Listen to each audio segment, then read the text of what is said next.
We have more questions for the provincial government tonight after Toronto Fire moved in last evening and shut down one of the illegal group homes at the heart of our City News investigation.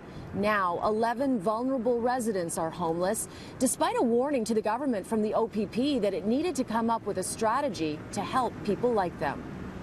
Toronto Fire, how you doing? Yeah, we're here to insurance and order on the house to close, okay?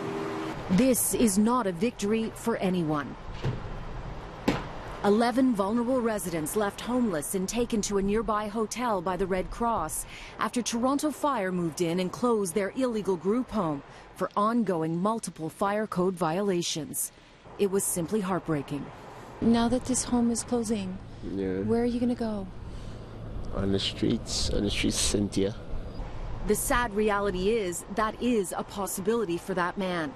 But Toronto Fire was left with an impossible choice. Leave vulnerable residents who should really be in long-term care in a potential fire trap, or close it down and they end up on the streets or in a shelter. This building, though, has had too many violations. The numbers continue to increase. At the end of the day, we don't want to put people on the street, but really we've been put in a position where we have no choice but to make sure we look out for their best interest. We have been trying to find out what is going to happen to the residents with no success. The city will only say they are being assessed for their needs.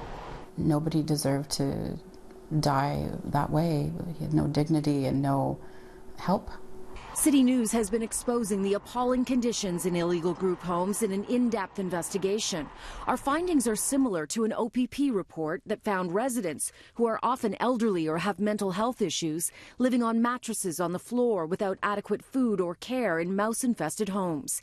It highlighted the issue in this letter to the Ministry of Health and Long-Term Care on December 21st, 2016, warning, if the illegal group homes were shut down, there was nowhere else for residents to go other than shelters or the streets, and stated Ministry of Health and Long-Term Care would need to consider a strategy for the displacement of residents if the unlicensed residences ceased to operate.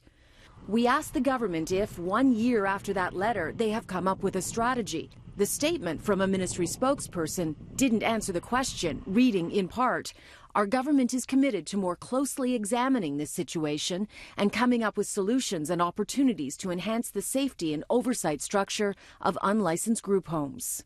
Have you seen any change whatsoever? I haven't seen any change that relates to this at all, not at all.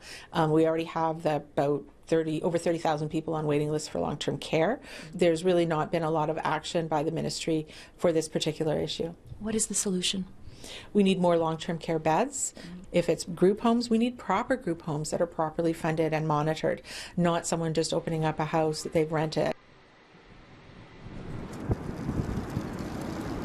This is a story that has layer upon layer of vulnerable people falling through the cracks, often going unnoticed. We are going to continue to ask the provincial government questions that have yet to be answered. For example, why have they not yet licensed illegal group homes? Why have they seemingly ignored the OPP report from over a year ago? And what are they going to do to help the people who were left homeless last night?